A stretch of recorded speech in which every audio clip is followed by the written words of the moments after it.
తాకట్లో ఉన్న బంగారాన్ని విడిపించి ఆ రోజున మార్కెట్ ధర కట్టి మిగిలిన డబ్బును మీకు అందిస్తుంది కొమ్మూరి గోల్డ్. నమస్కారం, వెల్కమ్ టు ఐ డ్రీమ్. ధర్మ మార్గం విత్ విజిత కార్యక్రమానికి స్వాగతం.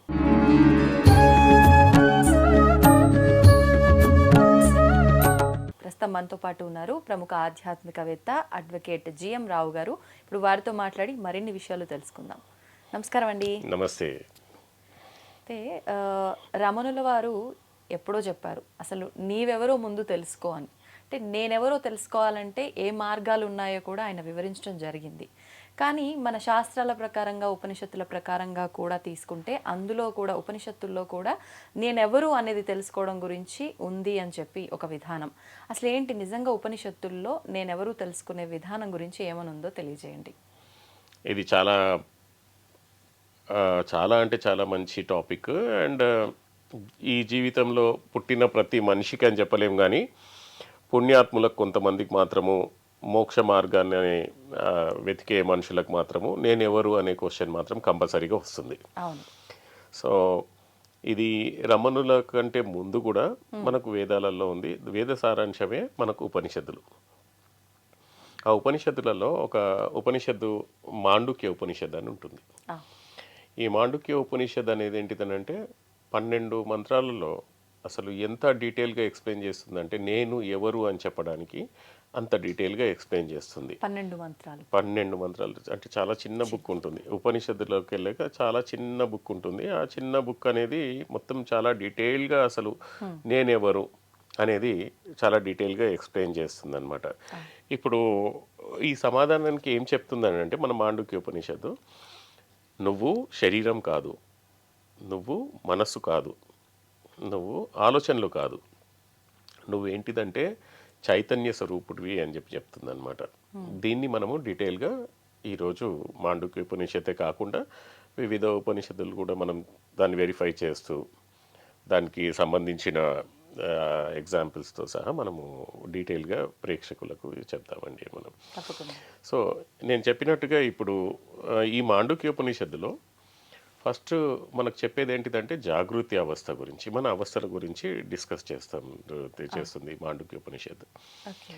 జాగృతి అవస్థలో మనం ఇప్పుడు ఒకరినొకరు చూస్తున్నాము, చదువుకుంటున్నాము, లేకపోతే నేను లాయర్నని, నేను పురుషుడినని, నేను స్త్రీనని, ప్రొఫెషన్, నాకు ఇల్లు ఉందని, ఇవన్నీ జాగృతి అవస్థలో మనకు తెలుస్తూ ఉంటాయి.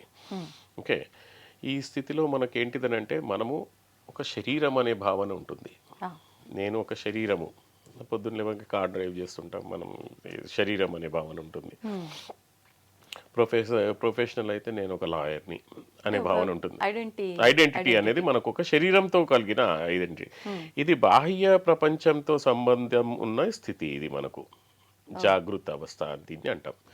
దీంట్లో ఉపనిషత్తుల ప్రకారంగా, ఈ మాండుక్య ఉపనిషత్తు ప్రకారంగా ఈ స్థితిని విశ్వడు అని అంటారు. ఈ స్థితి పేరు విశ్వడు అని పిలువబడుతుంది. కానీ ఇక్కడ ప్రశ్న ఏంటిదంటే అండి, మనము పడుకున్నాం అనుకోండి, ఈ లాయర్ ఎక్కడ వెళ్ళిపోతాడు, ఈ బిల్డింగ్లు ఎక్కడ వెళ్ళిపోతాయి, మనం క్వశ్చన్ డీప్గా వేసుకుంటే ఈ లాయర్ ఇవన్నీ ఎక్కడ వెళ్ళిపోతాయి అని దీనికి ఆన్సర్ చూద్దాం మనం. రెండో అవస్థ వచ్చేసి స్వప్న అవస్థ, స్వప్నం స్థితి. ఓకే, ఈ స్వప్న అవస్థను మన మాండుక్య ఉపనిషత్తు ప్రకారంగా తైజస అని పిలుస్తారు. ఈ అవస్థని కళల లోకంలో, నిద్రలో మనం ఎన్నో కళలు చూస్తుంటాం. అక్కడ మనకు మన మనసు అనేది ఒక డిఫరెంట్ ఒక ప్రపంచాన్ని సృష్టిస్తుంది.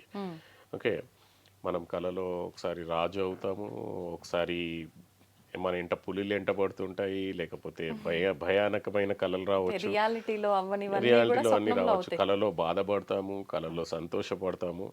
ఓకే, ఇక్కడ బాహ్య శరీరం పని చేయదు. ఇక్కడ మనం డీటెయిల్గా అనలైజ్ చేస్తే, జాగృత అవస్థకి స్వప్నావస్థకి మనం అనలిసిస్ చేస్తే బాహ్య శరీరం ఇక్కడ పని చేయట్లేదు. ఒక మనసే ఒక ప్రపంచాన్ని సృష్టిస్తుంది కళలో. ఓకే, ఈ స్థితిలో మనకేమంటాము, మనం ఇంతకుముందు చెప్పుకున్నట్టుగా తైజస్సుడు అని అంటాం, తైజస స్థితి. ఓకే, కళలో ఉన్నది మనము రాజుగా ఉన్నాం అనుకోండి, అది రాజు నిజమా లేకపోతే నిద్ర మేల్కి అయిపోయిన తర్వాత లాయర్ నిజమా అనేది మళ్ళీ ఇక్కడ కూడా ఒక క్వశ్చన్ మనం వేసుకోవాల్సి వస్తుంది. అవును. ఓకే. మూడో అవస్థ సుషుప్తి అవస్థ అని అంటాం. సుషుప్తి స్థితి లేకపోతే సుషుప్తి అవస్థ. దీంట్లో ఈ అవస్థ పేరేంటిదంటే ప్రజ్ఞ, గాఢ నిద్ర అన్నమాట. ఈ గాఢ నిద్రలో మీరు బాగా అనాలిసిస్ చేస్తే ఇక్కడ కళలు కూడా ఉండవండి. అంటే గాఢ నిద్రలో ఉన్నప్పుడు కళలు కూడా ఉండవు మనకు. ప్రపంచం ఏమీ లేదు, అహంకారం కూడా లేదు మనకు. అంటే మనల్ని మనం మర్చిపోయి పడుకున్నాం, మనల్ని మనం ప్రశాంతంగా మర్చిపోయి అనుకుంటాం కదా. పడుకున్నాం. కానీ అక్కడ ఒక చోట నువ్వు ఉన్నావు. ఉన్నావు. ఓకే. సో లేవగానే మనం ఏం చేస్తాము, బాగా పడుకొని అసలు ఇంకా మనకు ఏ ఇది ఉండదు. మళ్ళీ పడుకున్న తర్వాత బాగా నిద్రల నుంచి లేచి అబ్బా నేను చాలా బాగా పడుకున్నాను అంటాం. అంటే బాగా పడుకున్నాను అనేది తెలుస్తుంది మనకు. ఓకే. ఈ స్థితిలో మనం ప్రజ్ఞుడు అంటాం. ఇక్కడ మనకు సుఖం ఉంది కానీ జ్ఞానం స్పష్టంగా లేదు. లేదు. ఓకే. ఇది సుషుప్తి స్థితి.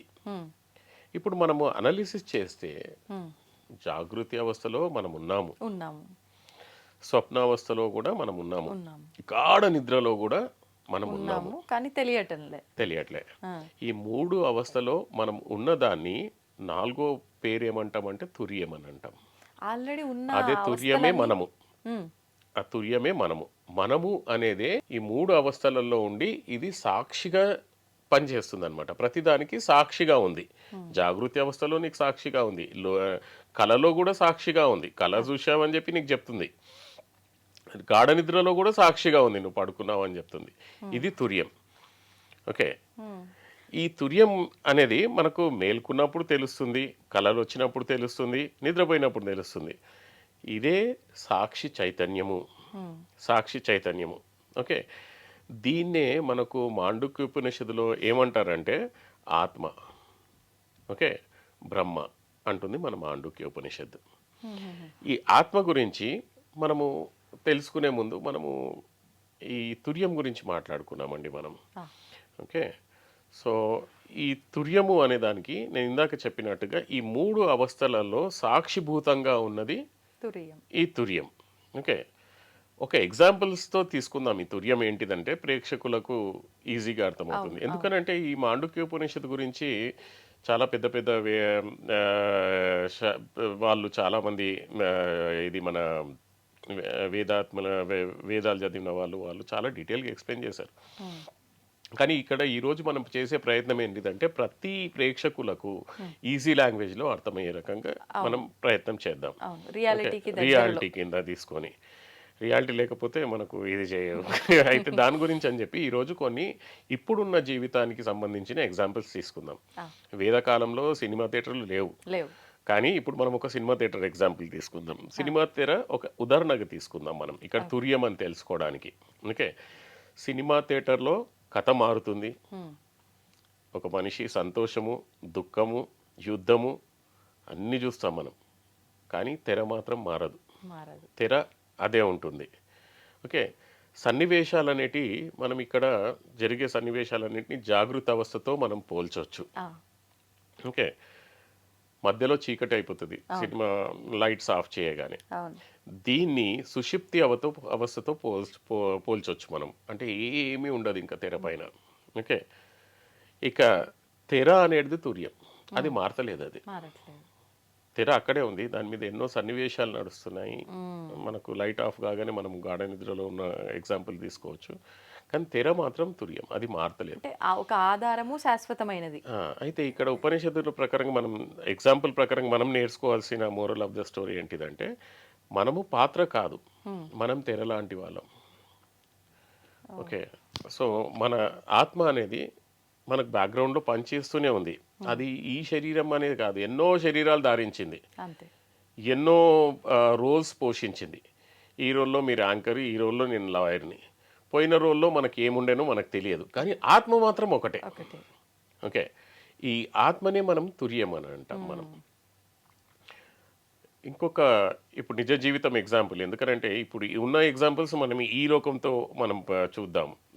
ఉపనిషత్తులలో అక్కడ విద్యుత్ లేదు, కానీ ఇప్పుడు ఒక విద్యుత్ ఎగ్జాంపుల్ తీసుకుంటే విద్యుత్తో మనకు ఫ్యాన్ పనిచేస్తుంది, విద్యుత్తో కెమెరా పనిచేస్తుంది, విద్యుత్తో లైట్స్ పనిచేస్తున్నాయి, ఎన్నో రకాలుగా. కానీ పరికరాల పేరన్నీ వేరు, కానీ విద్యుత్ మాత్రం ఒకటే. ఆ విద్యుత్ వల్లనే ఇవన్నీ నడుస్తున్నాయి. ఓకే, ఈ పరికరాలు మనం మన ఎగ్జాంపుల్తో పోల్చుకుంటే ఈ పరికరాలు ఏంటిదంటే శరీరము, మనస్సు, బుద్ధి అనేది ఈ పరికరాలు. ఓకే, విద్యుత్ అనేది తుర్యం, ఇది ఇవన్నిటినీ నడిపించేది విద్యుత్. సో ఇక్కడ మనకు తుర్యంగా చూడాలి. ఓకే, పనులు మారిన ఆధారమైన చైతన్యం మాత్రం మారదు. ఇంకో ఎగ్జాంపుల్ మనం తీసుకుంటే సముద్రము, అలలు. ఓకే, సముద్రం మాత్రం శాశ్వతం, అలలు వస్తుంటాయి పోతుంటాయి. ఓకే, అలలు అనేది అనుభవాలు మనకు. ఓకే, సముద్రం అనేది తుర్యం అని చెప్పి మనం ఒక ఎగ్జాంపుల్ తీసుకోవచ్చు మనం ఇక్కడ. ఓకే, అలలు అనేది అలల అని భావించడం అనేది ఒక చిన్న పరిమితి. సముద్రం అనేది తెలుసుకోవడం తుర్యబోధ, అసలు నేను ఎవరు అనేది తెలుసుకోవడం తుర్యబోధ. ఇప్పుడు మనకు అనుభవాత్మకమైన ఒక ఎగ్జాంపుల్, ప్రత్యక్ష ఎగ్జాంపుల్ ఏంటిదంటే ఇది జనరల్గా మనం అనాలిసిస్ చేయడానికి. ఇంతకుముందు కూడా ఒక దాంట్లో మనం మాట్లాడుకున్నాం, మన కన్నుని చూసుకోలేదు, ఇజంట్ ఇట్? మన కన్నునే చూసుకోలేదు. అట్లాగే మన మైండ్ను చూసుకోలేదు, ఇజంట్ ఇట్? కానీ మన మైండ్లో ఏం ఆలోచనలు వస్తున్నాయో మనకు తెలుస్తుంది. అవును, మైండ్ అనేది ఒక మాంస ముద్ద. ఓకే, సో మైండ్ని అయితే చూసుకోలేదు కదా లా ప్రకారంగా, కానీ మన మైండ్లో ఏం ఆలోచనలు వస్తున్నాయో తెలుస్తూ ఉంది. సో ఆ ఆలోచనలు మనకు ఎవరు తెలుసుకుంటున్నారు, ఎట్లా తెలుస్తుంది అనేది, అది ఆ చైతన్య శక్తినే మనము ఏమంటామంటే ఇక్కడ తుర్యం అంటాం. అదే ఆత్మ, అదే బ్రహ్మము. ఈ రెండింటిని గమనిస్తూ ఇప్పుడు నేనెవరు, ఆ ఆలోచనలకు వాటికి లేమిగా మనం సాక్షిగా ఉన్న నిశ్శబ్ద అవగాహన, అంటే అన్నిట్లో మనము సాక్షిభూతంగా ఉన్నాం మనం. ఓకే, సరే, ఇప్పుడు నేను ఎవరు అనేది ఉపనిషత్తులు ఏం చెప్తున్నాయి అనుకున్నాం మనం. ఇందాక మాండుక్యోపనిషత్తు గురించి చూసాం. మాండుక్యోపనిషత్తు ప్రకారంగా మనకు జాగృత అవస్థ, స్వప్నావస్థ ప్లస్ సుషుప్తి అవస్థ, దాంట్లో తుర్యం అనేది మనం చూసుకున్నాం. ఇప్పుడు చాందోగ్య ఉపనిషత్తు ఉంది, దాంట్లో ఏమంటామంటే ఇందులో ఉద్దాలకుడు తన కుమారుడు శ్వేతకేతుకు ఇలా చెప్తున్నాడు అనమాట. అదేమంటున్నాడంటే తత్వం అసి. అయ్యప్ప స్వామి టెంపుల్ దగ్గర పోయినప్పుడు కూడా అక్కడ తత్వం అసి అని ఉంటుంది. ఓకే, నువ్వే ఆ పరమాత్మ అని చెప్పేసి. ఓకే, అంటే ఈ విశ్వాన్ని నడిపిస్తున్న పరమసత్యం బ్రహ్మం, అది మనలోనే ఆత్మగా ఉంది అని తెలుసుకోవడం అన్నమాట ఇక్కడ. ఓకే, సో నువ్వు ఎవరు అని చెప్పడానికి ఇక్కడ చాందోగ్య ఉపనిషత్తులో కూడా ఈ వర్డ్స్ యూజ్ చేశారు. ఇంకొక దాంట్లో మనకు సర్వం కల్విదం బ్రహ్మ, సర్వం కల్విదం బ్రహ్మ, ఇవన్నీ వాక్యాలు అనమాట, ఇవి ఉపనిషత్తుల నుంచి వాక్యాలు. ఇందులో ఇక్కడ సర్వం అని అంటే కనిపిస్తున్న సమస్త జగత్తు. ఓకే, ఉదాహరణ మట్టి కుండలు. ఓకే, కుండలు, పాత్రలు రకరకాలుగా ఉంటాయి. మట్టితోటి తయారు చేసిన కుండ ఉండొచ్చు, మట్టితోటి తయారు చేసిన పాత్ర ఉండొచ్చు, మట్టితోటి తయారు చేసిన గ్లాస్ ఉండొచ్చు. అవి పాత్రలు అన్నీ వేరువేరుగా కనిపించిన అవన్నీ మట్టియే. అలాగే జగత్తు మొత్తం బ్రహ్మస్వరూపం. ఈ చెక్క ఉండొచ్చు, ఇది ఉండొచ్చు, ఇవన్నీ. కానీ ఇవన్నీ ఏంటిదనంటే మనకు బ్రహ్మస్వరూపం. దాని గురించి మనకి ఇక్కడ ఏంటిదంటే సర్వం కల్విదం బ్రహ్మ అని చెప్పి చెప్పారు. బృహదారణ్యక ఉపనిషత్తులో ఇలా చెప్తుంది అనమాట, నేతి నేతి అని. ఎప్పుడైనా నేను ఉంటారు నేతి నేతి అంటే ఇది కాదు ఇది కాదు. ఓకే, అంటే నేను శరీరం కాదు, నేను భావాలు కాదు, నేను ఆలోచనలు కాదు, ఇవన్నీ మారిపోతాయి. మారనిది ఒకటే ఏంటిదంటే ఆత్మ. ఇందాక మనము చెప్పుకున్నట్టుగా మనకు శరీరాలు ఎన్నో తీసుకుంటాం మనం. అంటే అందరు అనుకుంటారు ఇది ఒకటే జీవితం అని అనుకుంటాం, కానీ ఎన్నో శరీరాలు తీసుకొని ఉండొచ్చు, కానీ ఆత్మ మాత్రం అదే. ఇప్పుడు సులభమైన ఉదాహరణలోకి వెళ్తే అద్దంలో మన ప్రతిబింబం మారుతూ ఉంది. అద్దం ముందర మనం నిల్చుంటాం, చిన్నప్పుడు కూడా నిల్చుంటాం చూసుకుంటాం, మధ్యలో నిల్చుంటాం చూసుకుంటాం. ఓకే, బాల్యం ఒకలా, వృద్ధాప్యం ఒకలా, ఇంకోలా కనిపిస్తుంది, కానీ చూస్తున్న నువ్వు మారలేదు. ఓకే, మనం చూస్తున్న మనం మారలేదు, అదే ఆత్మ. Hmm.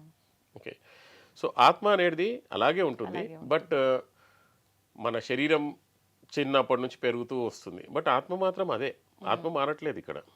ఓకే, ఈశావాస్య ఉపనిషత్తు ప్రకారంగా ఈ విశ్వమంతా ఆ పరమాత్మతో ఆవిరించబడి ఉంది.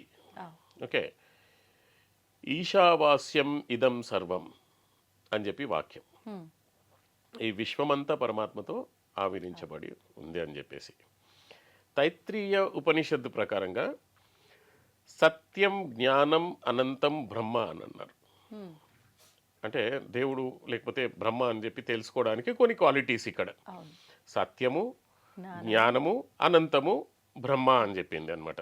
ఓకే, ఇక్కడ ఆధ్యాత్మిక వ్యాఖ్యానంలో మనము ఆలోచిస్తే బ్రహ్మం, సత్యం అనేది చూస్తే మనకు మార్పు లేనిది, Hmm.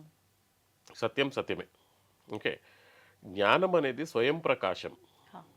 ఓకే, అనంతం అనేది కాల దేశ పరిమితులు లేకుండా ఉండేదాన్ని అనంతం అంటాము.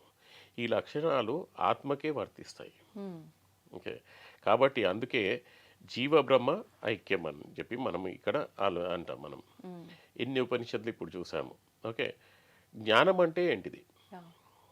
అద్వైతంలో మోక్షం అనేది కొత్తది పొందడం కాదు. ఓకే, తప్పు గుర్తింపును విడిచిపెట్టడం. తప్పు గుర్తింపు అంటే నేను శరీరాన్ని. జ్ఞానం అనేది రియల్ నాలెడ్జ్. అవును. ఓకే, ఇప్పుడు మనము జ్ఞానంలో అజ్ఞానం అని చెప్పడానికి ఏంటిదనంటే నేను శరీరం అనుకోవడం అజ్ఞానం. Hmm. ఎస్, నువ్వు శరీరమే, కానీ ఈ టైంలో నువ్వు శరీరంలో ఉన్నావు, నువ్వు ఆత్మవి, నువ్వు ఈ శరీరంలో ఉన్నావు ఇప్పుడు. అట్లా ఇది నేను శరీరం అనే అవిద్య తొలగితే మిగిలేది అహం బ్రహ్మాస్మి అనుభవం. నేను ఈ శరీరం కాదు. అవును. ఓకే, సో దీనికి మనము ఇంకొకటి మనం ఏం చెప్పొచ్చానంటే story of Janaka Maharaja. Okay, Janaka మహారాజు ఒకరోజు పడుకున్నప్పుడు, ఆయన రాజ్యంలో ఆయన బెడ్ మీద పడుకున్నప్పుడు ఒక స్వప్నం వస్తుంది, కల.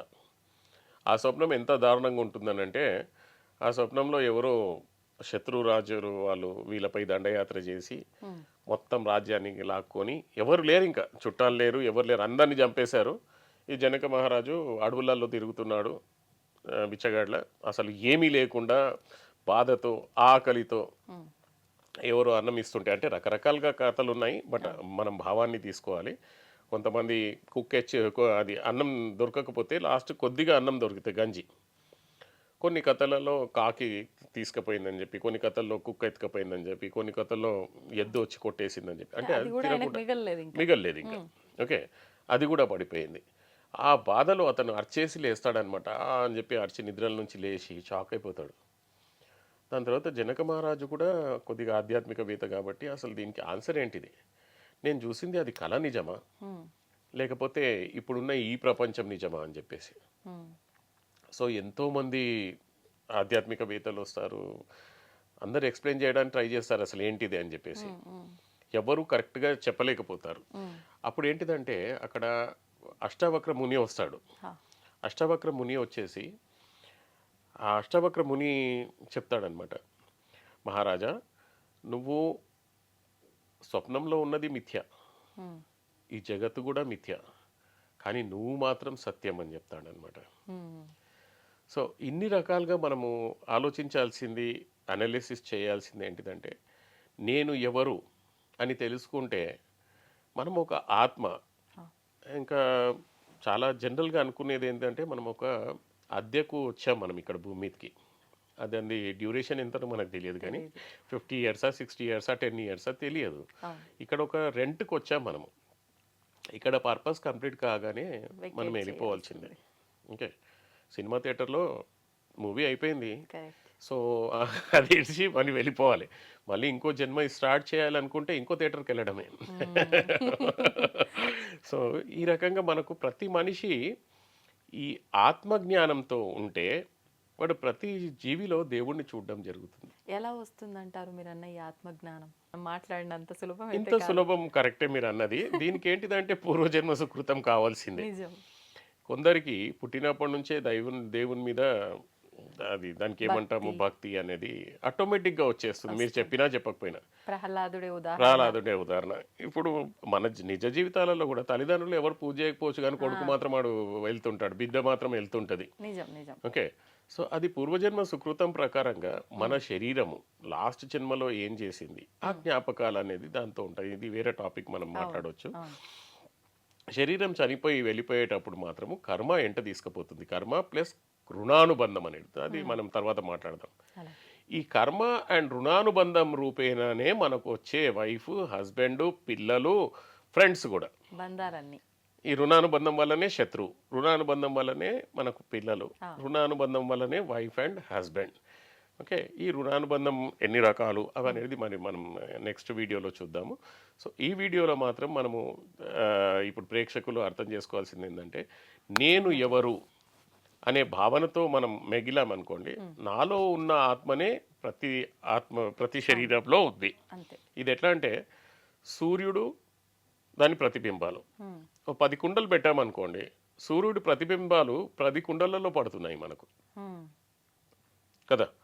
ఈ కుండలు మనం అనుకోండి, పరమాత్మ సూర్యుడు అనుకోండి. సో పరమాత్మ ప్రతిబింబమే మన లోపల ఉన్నదన్నప్పుడు, నువ్వు పరమాత్మ ప్రతిబింబము, నేను పరమాత్మ ప్రతిబింబం అయిన తర్వాత నేను మిమ్మల్ని ఎందుకు ఇన్సల్ట్ చేస్తాను, నేను మిమ్మల్ని ఎందుకు బాధ పెడతాను? సో ఈ లెవెల్ వరకు ఎదిగిపోతామన్నమాట. ఈ ఆత్మజ్ఞానం అనేది మామూలు కాదు. దీని గురించి ఎంతో మంది తపస్సు చేసి తప్పించిపోతుంటారు. ప్రతి జీవిలో ఉన్న ఆత్మ పరమాత్మ స్వరూపమేనా? అంటే జంతువులు, ప్రతి ఆత్మ, ప్రతిది ఈ భూమి మీద ఉన్నది మ్యాక్సిమంగా ప్రతిదీ ఒక ఆత్మనే. ఒక చెట్టు కూడా ఒక ఆత్మనే. జీవితంతో అంటే జీవంతో ఉన్న ప్రతిదీ దాంట్లో ఒకటి ఆత్మ ఉంది. అది బల్లి కావచ్చు, చీమ కావచ్చు, ఈగ కావచ్చు, ఏదైనా కావచ్చు. సో ప్రతి ప్రాణిలో ఒక ఆత్మ అనేది ఉంది. దాని పర్పస్ అది నెరవేర్చుకుంటుంది. అది మనము అర్థం చేసుకుంటే, ఇప్పుడు అన్నట్టుగా సర్వం జగత్ కల్విదం అన్నట్టుగా అంతా బ్రహ్మమయం అనుకున్నప్పుడు ప్రతిదీ దేవుడే. అట్లాంటప్పుడు ప్రతి మనిషి దేవుడే. ఈ కాన్సెప్ట్తో ఉన్నప్పుడు మనము ఎవరిని బాధ పెట్టకుండా ఉంటాము. అండ్ మీకు ఇందాక చెప్పినట్టుగా మీరు విని ఉంటారు కథలు, ఆత్మజ్ఞానం అనేదే మోక్షము. రియల్గా మనం అనాలిసిస్ చేసినాం అనుకోండి, మోక్షం అంటే అసలు ఏంటి అని చెప్పి చాలా మంది అంటుంటారు. అసలు ఈ జన్మనే లేకుండా ఉంటుంది, అది ఉంటుంది, ఇది ఉంటుంది, ఐక్యం అవ్వటము అంటూ ఉంటారు. ఉండొచ్చు. మనకు ఆత్మకు రియల్గా సైంటిఫికల్గా చూస్తే ఈ జన్మ అంటే కర్మల అనుసారంగా మనకు ఈ మానవ శరీరం రాకుండా కొన్ని రోజులు మనం స్వర్గంలో ఉండొచ్చు పుణ్యం చేసుకున్నందుకు. కానీ మోక్షం అనేది ఏంటిది? అసలు ఆత్మకు చావు లేదు, పుట్టుక లేదు. సో ఇంకా మోక్షం దేని నుంచి కావాలి నీకు? ఈ శరీరం నుంచి, బాధల నుంచి మనకు మోక్షం కావాలి. మళ్ళీ జన్మ తీసుకోకపోవడమే మోక్షం. మళ్ళీ జన్మ తీసుకోకపోవడం మోక్షము.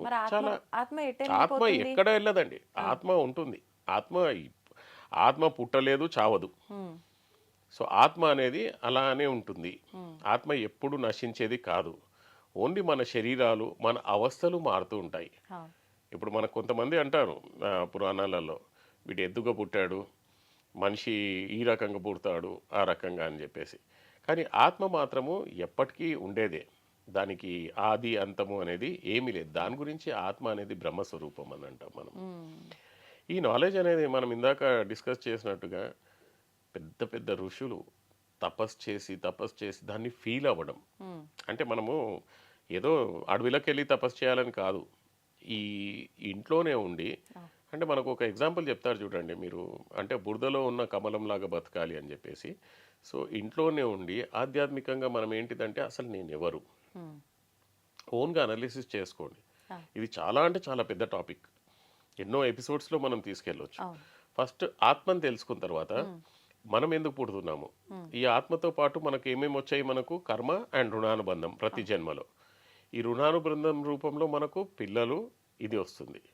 మనం చేసుకున్న కర్మలను బేస్ చేసుకొని మనం ఇప్పుడు బాధలు పడుతున్నాం.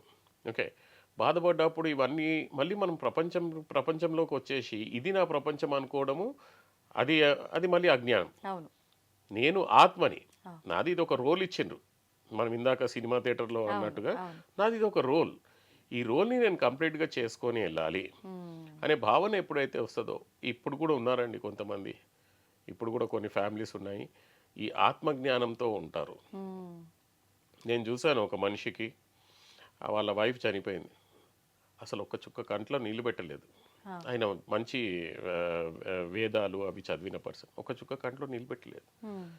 అతనికి అడిగితే అతను అన్నాడు, ప్రతి మనిషిది ఇదే, అండ్ మరణం అనేది శోకించవలసిన ఇది కాదు, ఆమె ప్రమోషన్, ఇక్కడ చేసుకున్న పుణ్యాల వల్ల దానివల్ల ఇంకో జన్మెత్తబోతుంది, ఇది సంతోషమైన విషయం. కానీ మనం దీన్ని దుఃఖపడి ఆత్మని ఎందుకు దుఃఖించాలి? చాలా తక్కువ మందిలో ఉంటుంది ఇట్లాంటి చాలా అంటే చాలా హైయెస్ట్ అండి. సో ఈ నాలెడ్జ్ అనేది మనకు ఇప్పుడు చాలా అవసరం. ఇప్పుడు మనుషులకు ఏంటిదనంటే ఈ ఇంగ్లీష్ మీడియం స్కూల్స్ వచ్చేసి ఇవన్నిట్లో అసలు ఈ వైదిక నాలెడ్జ్ అనేది మొత్తానికే నశించిపోయింది.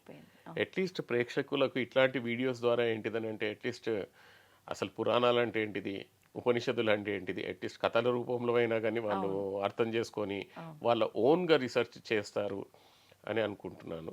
అండ్ ఇంకోటి ఏంటిదంటే నేను ప్రేక్షకులకు చెప్పేది, అందరికీ మీకు ఎవరికైనా కానీ టైం దొరికితే మాత్రము మాండుక్య ఉపనిషద్ అని చెప్పేసి ఇంటర్నెట్లో కూడా దొరుకుతుంది, ఇంగ్లీష్లో, తెలుగులో, హిందీలో, అన్నిట్లో డౌన్లోడ్ చేసుకోండి. అమౌంట్ పెట్టి కొనాల్సిన కూడా పని లేదు. మీరు కొనాలనుకుంటే మీరు మార్కెట్లో వెళ్తే చాలా సింపుల్ రామకృష్ణ మఠలో దొరుకుతుంది.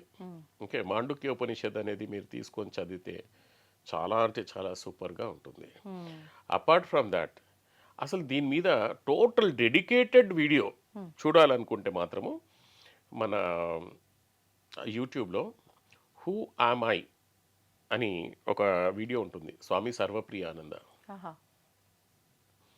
అది almost 2 to 3 hours video, 2 videos ఉంటాయి. And he explained everything in very very minute detail. So that తెలుగునా ఇంగ్లీష్ ఏ లాంగ్వేజ్ లో ఉన్నాయండి? అది ఇంగ్లీష్లో ఉందండి వీడియో ఇంగ్లీష్లో ఉంది. ఇంగ్లీష్లోనా హిందీలో ఉంది? హిందీలో ఉంది, కానీ చాలా అంటే చాలా సూపర్ ఎక్స్ప్లెయిన్ చేశాడు. సో ఇక్కడ ఏంటిదంటే మనము మన ప్రేక్షకులకు అనుగుణంగా మనం ఏంటిదంటే విత్ ఎగ్జాంపుల్స్తో సహా ఎక్స్ప్లెయిన్ చేసామండి. అండ్ మీరు కానీ మన ప్రేక్షకులు కానీ ఓకే వీడియో చూసిన ప్రతి వాళ్ళు మీరు దీనిపైన ఏమనుకుంటున్నారో కామెంట్ చేయండి, దానిపైన నేను ఆన్సర్ చేస్తాను. తప్పకుండా, నిజంగా మంచి ఆలోచన. అంటే వాళ్ళకున్న ఆ డౌట్స్ అక్కడ వాళ్ళు కనుక రాయగలిగితే దాన్ని బట్టి ఇంకొక కొత్త సబ్జెక్ట్ మనం వాళ్ళకి కొత్త సబ్జెక్ట్ మనం తెలియజేయచ్చు. ఇప్పుడు లాస్ట్ వీడియోలో మనం చేసింది భార్యాభర్తలు రుణానుబంధము భార్యాభర్తల రూపంలో వస్తారా అని చేశాము. అది చాలా ఆల్మోస్ట్ కొన్ని వేలలో వ్యూస్ వచ్చాయి 3-4 డేస్లోనే. అండ్ కామెంట్స్ కూడా చాలా బ్యూటిఫుల్ కామెంట్స్ వచ్చాయి. నా వైఫ్ అండ్ పిల్లలు చనిపోయారు, మళ్ళీ నాకే పుడతారా, ఇట్లాంటి క్వశ్చన్స్ అనేటివి చాలా వచ్చాయి. చాలా సిల్లీగా అనిపిస్తుంది డిస్కస్ చేస్తే, కానీ ప్రతి ఒక్కరిలో ఇలాంటి డౌట్స్ చాలా ఉంటాయండి. అండ్ ఈ కాలంలో ఈ నాలెడ్జ్ అనేది కూడా చాలా ఇంపార్టెంట్ మనకు. నిజంగా అంటే ప్రతి మనం వేసే అడుగు చాలా జాగ్రత్తగా వేయాల్సిన అవసరం ఉంది. ఇలాంటివి తెలుసుకుంటే నిజంగా జాగ్రత్త కూడా అవసరం లేదు, ఆటోమేటిక్గా ఫాలో అయిపోతాం. చాలా సింపుల్ అనిపిస్తుంది. ఏదైనా కానీ మనకు ప్రాక్టికల్గా పెట్టుకోవాలండి. అంటే ఇప్పుడు మనము తప్పులు చేయకూడదు. డైలీ ఏదో ఒకటి వింటుంటాం కదా, కర్మ అంటే 3 రకాలుగా ఉంటుంది. ఇప్పుడు చేసుకునేది ఆగామి కర్మ, దీన్ని మనం కంట్రోల్ చేసుకోవాలి. కానీ దాన్ని ప్రాక్టీస్లో పెట్టాలి మనం కంట్రోల్ చేయడం అంటే. ఇప్పుడు డే టైంలో మనం ఎంతో మందిని తిట్టుకుంటాం మన మనసులో, అంటే ఒక ఆత్మను బాధ పెడుతున్నట్టే. అవన్నిటిని మనం కంట్రోల్ చేయగలగాలి. ఎప్పుడైతే మనం కంట్రోల్ చేయగలుగుతామో కోపాన్ని కానీ, అంటే సంతోషము కోపము రెండు ఒకే రకంగా చూసే స్థితికి మనం రాగలగాలి. ఎందుకంటే ఈ ప్రపంచం మిథ్యా అని మనకు తెలిసినప్పుడు ఏది శాశ్వతం కాదు. నీ దగ్గర నుంచి బంగారం పోయినా శాశ్వతం కాదు, నీ ఇల్లు కొట్టుకుపోయినా శాశ్వతం కాదు. ఏది మన శరీరమే మనకు శాశ్వతం కానప్పుడు అసలు దేని గురించి బాధపడాలి, దేని గురించి సంతోషించాలండి మనం? అంటే ఒక స్టేజ్లో ఒక జ్ఞానం వచ్చిన తర్వాత, అంటే ఇప్పుడు కాకపోతే ఇంకొకప్పుడైనా తప్పదు, ఇది జరగాల్సిందే అంతే. ఇప్పుడు మీరు ప్రాక్టికల్గా చూడండి, కొన్ని కోట్ల రూపాయలు సంపాదించుకొని పెద్ద మహల్స్ కట్టుకున్న రాజులు ఉన్నారు. ఏమైపోయాయండి? రాజస్థాన్లో మీరు పోయి చూస్తే పెద్ద పెద్ద రాజుల కోటలు అవన్నీ, రాజు లేడు, ఏమీ లేదు. ఆ కోటలు మాత్రము మ్యూజియం లాగా మిగిలిపోయాయి అంతే. కానీ ఆ కోటలు కట్టడానికి ఎన్ని ప్రయత్నాలు చేసి ఉంటాడు పాపం, అసలు ఎన్ని సంపాదించుకుందామని చెప్పి. మనిషి ఒక మనిషికి ఒక కార్ అయితే సరిపోతుంది. అంతే. కానీ ఇక్కడ 10 కార్లు అయినా కానీ సంతోషం లేదు. లెంబోర్గిని కావాలి, ఇక్కడ ఇన్నోవా కావాలి, బయటికి పోవడానికి ఇంకో కార్ కావాలి, రేంజ్ రోవర్ కావాలి. అవన్నీ ఉండి కూడా ఏంటిదంటే ఒక్క నిమిషంలో మనిషి వెళ్ళిపోయిన తర్వాత ఏది అతనిది కాదు. అవును. ఇంకో గమ్మత్ ఏంటంటే మళ్ళీ పుట్టొచ్చి నేనే వచ్చినాను రా అన్నా కానీ కొడతారు. ఇంకా అయిపోయింది నీ ప్రోగ్రామ్. ఫస్ట్ వీడు పిచ్చోడు అనుకుంటారు. అసలు నిజం ఉన్నా కానీ పంపించేస్తారు. ఇంకా నీ టెన్యూర్ అయిపోయింది. అంతే. ఇప్పుడు ఇదంతా నేను సంపాదించి ఒక కొడుకులాగా అందరు పెట్టిపోయాను అనుకోండి, అయిపోయింది నీ టెన్యూర్. మళ్ళీ ఎందుకు వస్తే నమ్మరు. ఇంకా అయిపోయింది నీ టెన్యూర్ అయిపోయింది. నీది ఏది శాశ్వతం కాదు. నాది అన్నది ఇక్కడ భూమి మీద ఏది లేనే లేదు. ఈ శరీరాన్ని కూడా మనది కాదు. ఈ నాలెడ్జ్ ఉన్న పర్సన్స్కి ఏది బాధ పెడుతుంది మీరే చెప్పండి? ఏది బాధ పెట్టదు. మీరు రోడ్ల మీద పడుకున్నా బాధ పెట్టదు, మీరు గుట్టల మీద పడుకున్నా బాధ పెట్టదు, ఆకలి దప్పులు కూడా ఏది ఉండదు. సో ఆధ్యాత్మికంగా మనకేంటిదనంటే ఈ రకంగా మనుషులు నాలెడ్జ్ ప్రతిదీ ఒక్కొక్క నాలెడ్జ్ తెలుసుకుంటే వాళ్ళు కూడా జీవితంలో ప్రశాంతంగా బతకడానికి ఇవన్నీ మార్గాలండి. జీవిత సత్యాలు తెలుసుకొని అది సూపర్ అండి. నిజంగా ప్రతి ఒక్కరికి అవసరమయ్యే ఇన్ఫర్మేషన్ ఇది. నిజంగా మీరు ఈ టాపిక్ అనగానే నేను ఎందుకు ఈ టాపిక్ తీసుకున్నారు అనుకున్నా కానీ అర్థమైంది ఇప్పుడు అసలు ఎందుకు తీసుకున్నారు, తీసుకోవటం వల్ల ఏంటి ఉపయోగం అనేది. అవును. అంటే మీది చిన్నప్పుడు నేను ఆల్మోస్ట్ 7th క్లాస్లో ఉండగా my father was a teacher, retired as teacher head master from Panchayati Raj schools. ఆయన చిన్నప్పటి నుంచి పూజ చేసేది. నాకు అసలు తెలియకుండానే నేను అట్రాక్ట్ అయిపోయి పూజలు అవి ఇవి చేసుకుంటూ పోయేవాడిని. కానీ ఒక సిచ్యువేషన్లో almost believe it or not 7th క్లాస్లో ఆ రకంగా నాకు క్వశ్చన్ వచ్చింది, అసలు నేను ఎందుకు పుట్టినా, నేను ఎవరిని, నేను ఎందుకు పుట్టినా. అసలు మళ్ళీ మా నాన్నమ్మ చనిపోయింది. ఆమె ఎందుకు చనిపోయింది అసలు అంటే చావు ప్రతిదానికి ఉంటుందా లేదా మనకు తెలియదు కదా అప్పుడు. అంటే చావు ప్రతిదానికి ఉంటుందా లేదా, మళ్ళీ చావు ఎందుకున్నట్టు.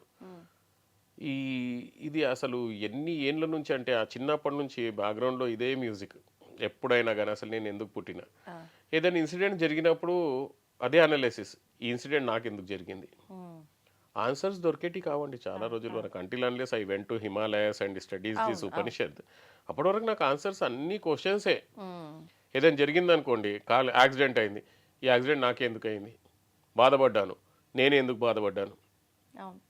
సామాన్యంగా అందరికీ వచ్చేదే కానీ ఎవరికి వాళ్ళు ప్రశ్నించుకోరు, దాని గురించి డీటెయిల్గా వెళ్ళరు. ఇంకా ఇప్పుడు చూడండి, ఇప్పుడు మొన్న ఒకసారి క్యాబ్లో వస్తుంటే ఒక డ్రైవర్ చెప్పాడు అనమాట, సార్ నాకు ఒక అమ్మాయి వాళ్ళు, నేను బాగా సంపాదించుకున్నాను, నేను ఒక అనాథని కానీ నేను బాగా సంపాదించుకున్నాను, చుట్టాలు ఉన్నారు ఎవరు పట్టించుకోరు, బాగా సంపాదించుకున్నాను కానీ ఒక అమ్మాయి వల్ల మొత్తం అన్ని పోగొట్టుకున్నాను సార్.